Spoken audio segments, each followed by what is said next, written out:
Kami tidak dapat tahan lagi. Karena itu kami mengambil keputusan untuk tinggal seorang diri di Athena.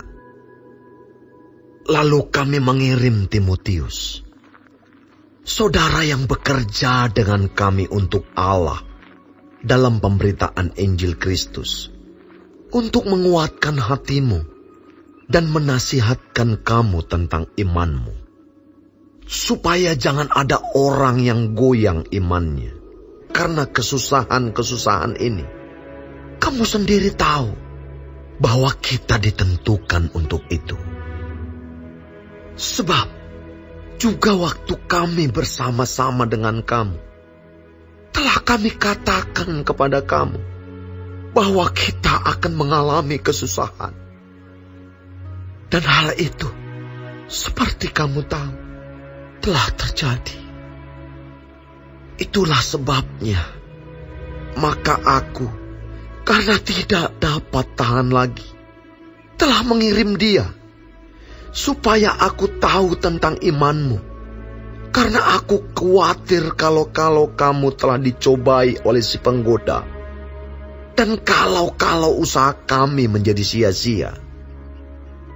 Tetapi sekarang, setelah Timotius datang kembali dari kamu, dan membawa kabar yang menggembirakan tentang imanmu dan kasihmu, dan bahwa kamu selalu menaruh kenang-kenangan yang baik akan kami, dan ingin untuk berjumpa dengan kami, seperti kami juga ingin berjumpa dengan kamu.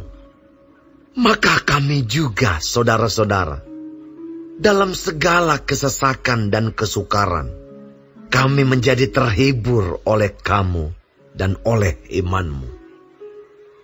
Sekarang kami hidup kembali.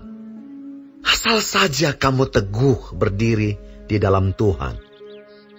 Sebab ucapan syukur apakah yang dapat kami persembahkan kepada Allah atas segala sukacita yang kami peroleh karena kamu di hadapan Allah kita.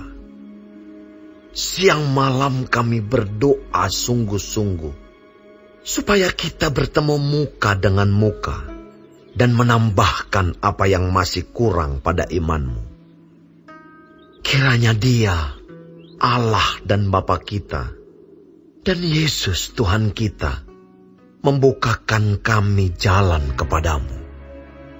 Dan kiranya Tuhan menjadikan kamu bertambah-tambah dan berkelimpahan dalam kasih seorang terhadap yang lain dan terhadap semua orang, sama seperti kami juga mengasihi kamu.